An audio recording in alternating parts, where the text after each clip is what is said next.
Je vous invite à prendre la parole de Dieu ce matin et chercher avec moi l'épître de Paul aux Corinthiens, la première épître de Paul aux Corinthiens, et le chapitre 15. Il y a des chapitres dans la Bible qui sont très marquants. Vous avez le 11e chapitre d'Hébreux qui parle de la foi de ceux qui nous ont précédés. Et dans ce chapitre 15 du premier épître de Paul aux Corinthiens, vous voyez un passage qui a toute son importance lorsque nous parlons de la résurrection de Jésus-Christ.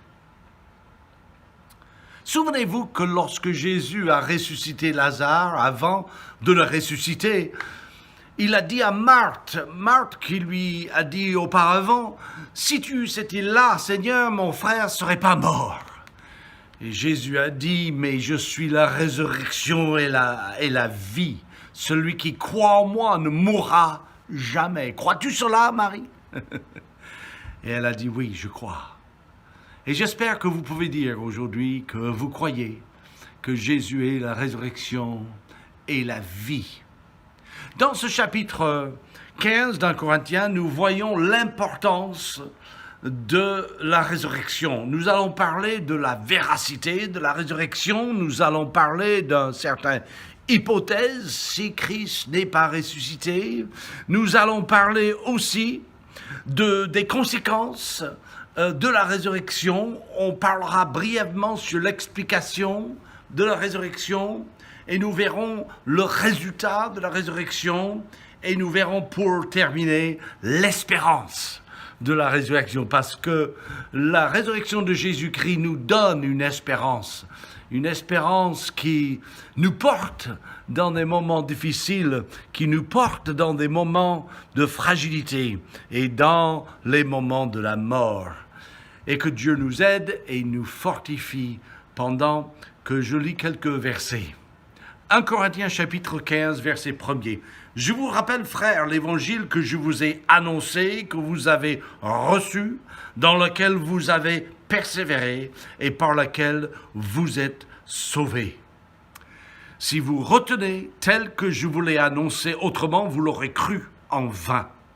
Je vous ai enseigné avant tout, comme je l'avais aussi reçu, que Christ est mort pour nos péchés, selon les Écritures, qu'il a été enseveli, qu'il est ressuscité le 3e jour, selon les Écritures, et qu'il est apparu à Céphas, puis aux 12 ensuite. Il est apparu à plus de 500 frères à la fois, dont la plupart sont encore vivants et dont quelques-uns sont morts. Ensuite, il est apparu à Jacques, puis à tous les apôtres, puis après eux aussi, il m'est apparu à moi comme à l'avorton, car je ne suis pas la moindre des apôtres.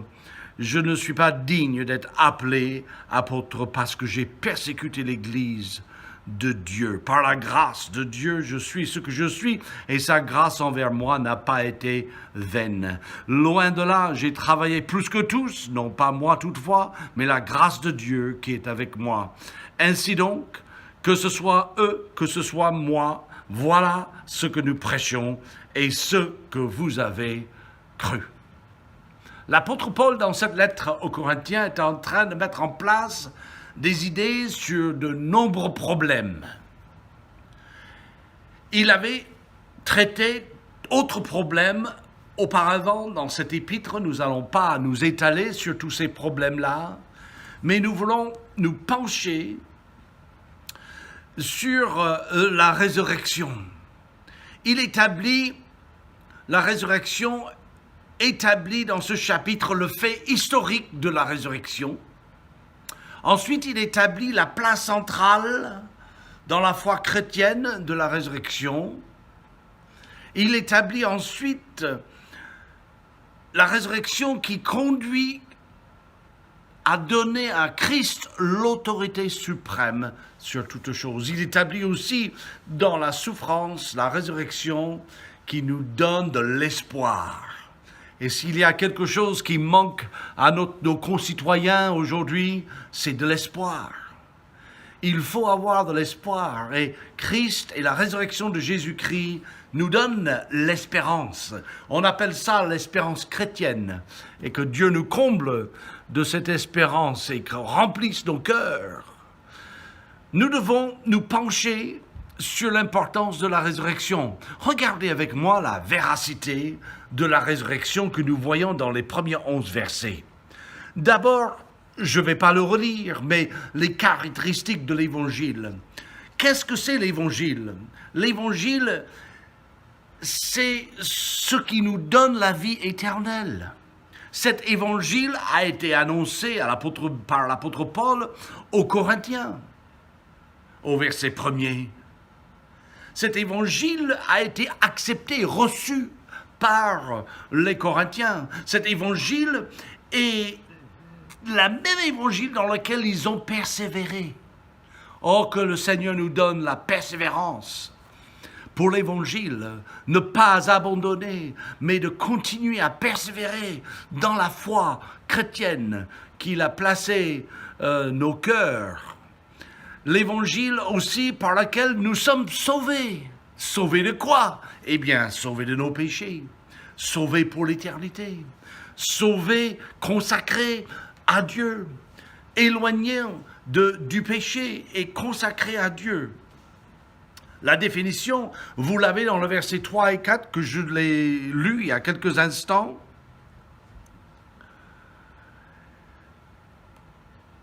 Christ est mort pour nos péchés selon les Écritures, il a été enseveli et il est ressuscité selon les Écritures. Voici l'Évangile.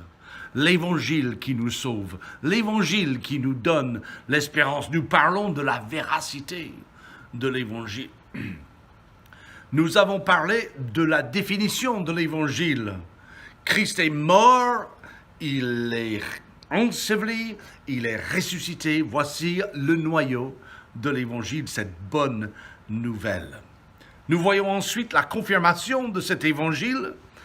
L'apôtre Paul nous dit au verset 5 que Christ est ressuscité selon les Écritures, qu'il est apparu à Céphas. Qu'il est apparu à Céphas, on le veut bien, Céphas tout seul. Et le chapitre 24 de Luc nous dit qu'il est apparu à 2 disciples sur le chemin d'Emmaüs. Puis, au verset 5, il dit qu'il est apparu aux 11, les 11 apôtres, Judas étant absent. Ensuite, l'apôtre Paul dit qu'il est apparu à plus de 500 frères à la fois, c'est-à-dire qu'il y avait un rassemblement de 500 personnes et Jésus est apparu.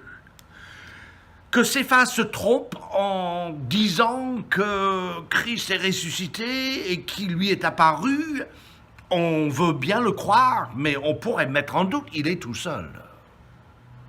Mais là, les 2 témoins qui arrivent, ensuite les 500 frères qui l'ont vu en même temps, et l'apôtre Paul dit que la plupart étaient encore vivants lorsqu'il écrivait ceci. Et puis il dit qu'il m'est apparu, à moi qui est le moindre de tous les apôtres. Et puis il est apparu à Jacques. Si vous voulez condamner quelqu'un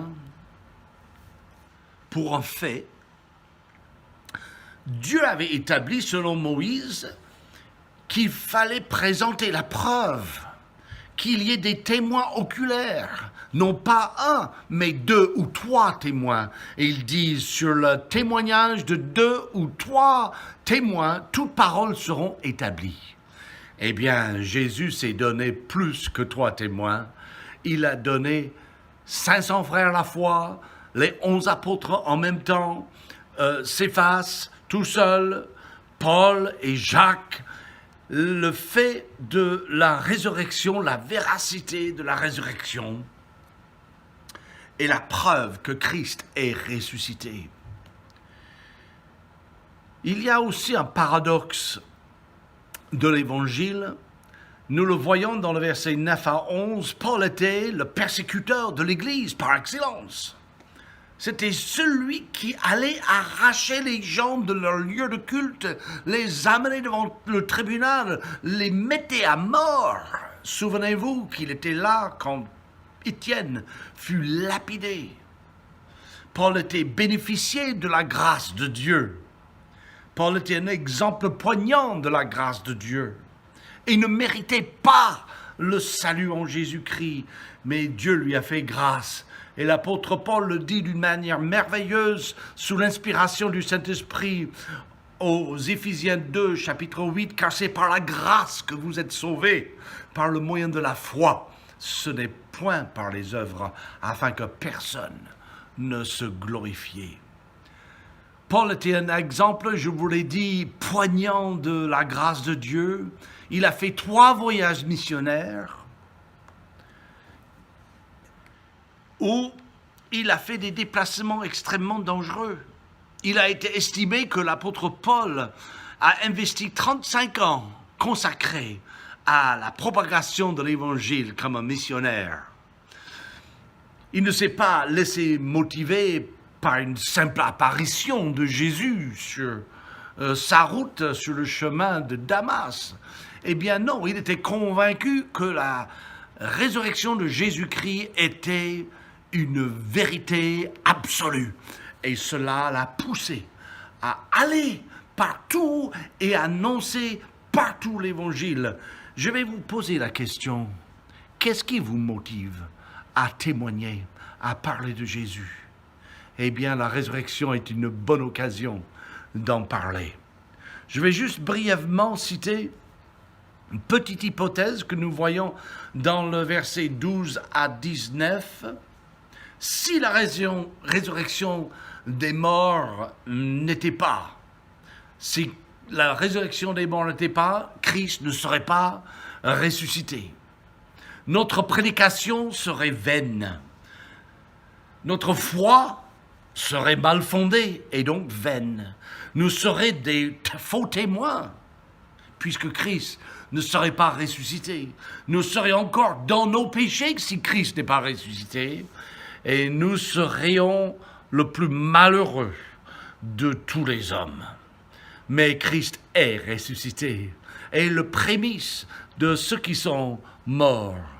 La richesse, la santé, les amis, une place élevée dans la société ne valent rien si nous n'avons pas Christ. Si vous n'avez pas la foi en Christ, vous n'avez rien. Si vous n'avez pas la foi en Christ, vous pouvez regarder la mort en face et avoir la victoire. Si vous avez la foi en Christ, vous pouvez regarder la mort en face et avoir la victoire. Personne ne pourrait me convaincre que Christ n'est pas ressuscité. L'apôtre Paul le dit, notre prédication n'est pas vaine, notre foi n'est pas vaine. Nous sommes de vrais témoins. Notre péché est lavé et nous sommes le plus heureux de tous les hommes. Que le nom de Dieu soit glorifié. Nous voyons ensuite au verset 20 à 28 les conséquences de la résurrection. Christ est le prémisse des résurrections. Un jour, nous ressusciterons. En ressuscitant Jésus, la mort fut vaincue, mais un jour, elle sera mise de côté pour de bon. Quel moment d'humilité ce sera pour le diable? Pour le moment, il pense avoir gagné la victoire, car les cimetières sont remplis, mais les premières prémices de la résurrection sont déjà récoltées. Jésus est les prémices de la résurrection. Et nous terminerons la récolte quand Jésus viendra sur la nue et nous appellerons à lui. Nous irons avec lui et nous serons toujours avec lui alors. Christ aura donc toute autorité, étant détruit la mort. Christ, après avoir tout soumis sous ses pieds, Christ sauve aujourd'hui les gens et continue de remplacer les morts. Christ nous appelle à souffrir avec lui afin d'être ressuscités avec lui.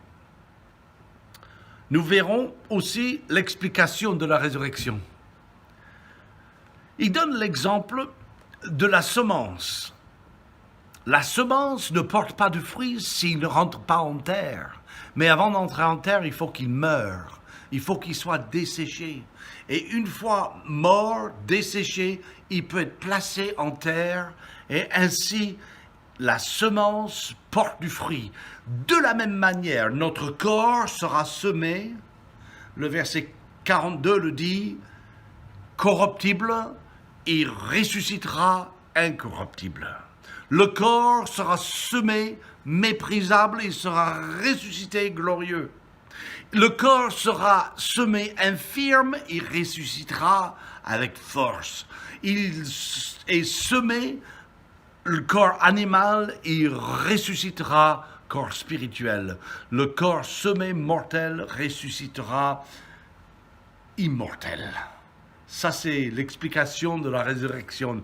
Notons, avant de terminer, le résultat de la résurrection. Verset 54.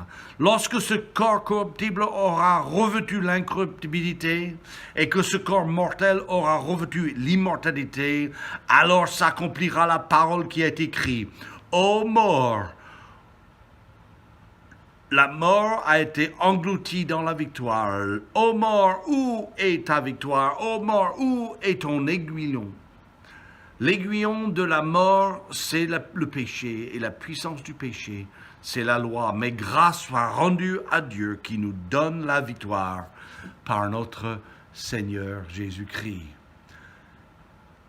Terminons avec cette espérance que la résurrection nous donne. Nous avons la possibilité d'être fermes. Regardez le verset 58 de 1 Corinthiens 15. Ainsi, mes frères bien-aimés, soyez fermes, inébranlables, travaillant de mieux en mieux à l'œuvre du Seigneur, sachant que notre travail ne sera pas vain dans le Seigneur. Comment pouvons-nous vivre notre vie avec une espérance? Nous pouvons le vivre avec une fermeté. Nous pouvons être inébranlables. La Bible nous le dit. Dans ces termes, nous devons travailler de mieux en mieux. Et notre travail ne sera pas vain dans le Seigneur. Quelle joie immense de travailler pour le Seigneur, sachant que ce travail ne sera pas vain. Que nous pouvons travailler de mieux en mieux et que nous pouvons être inébranlables avec une fermeté absolue baignée dans l'espérance de la vie chrétienne. Voilà quelques mots sur la résurrection de Jésus-Christ et l'importance de cette résurrection. Mais je voudrais vous poser quelques questions pour terminer. Comment vivez-vous la résurrection de Jésus-Christ? Est-ce qu'il est ressuscité pour vous le jour que vous vous levez pour le servir? Avec une vie médiocre, vivez-vous comme si votre foi était vaine? Suivons l'exemple de l'apôtre Paul. Faites comme si vous croyez à la résurrection de Jésus-Christ. Non, je vais reprendre cela. Ne faites pas comme. Vivez puisqu'il est ressuscité. Vivez pour le ressusciter. Et Dieu vous accordera sa grâce. Et il vous donnera la joie d'entendre ces paroles de sa propre bouche. Entrez dans la joie du Seigneur, toi qui as été fidèle. Et que le Seigneur vous bénisse. Gardez l'espérance. Christ est ressuscité. Que Dieu vous fortifie et vous rend inébranlable. Vous êtes dans mes prières et je vous aime dans le Seigneur. Amen.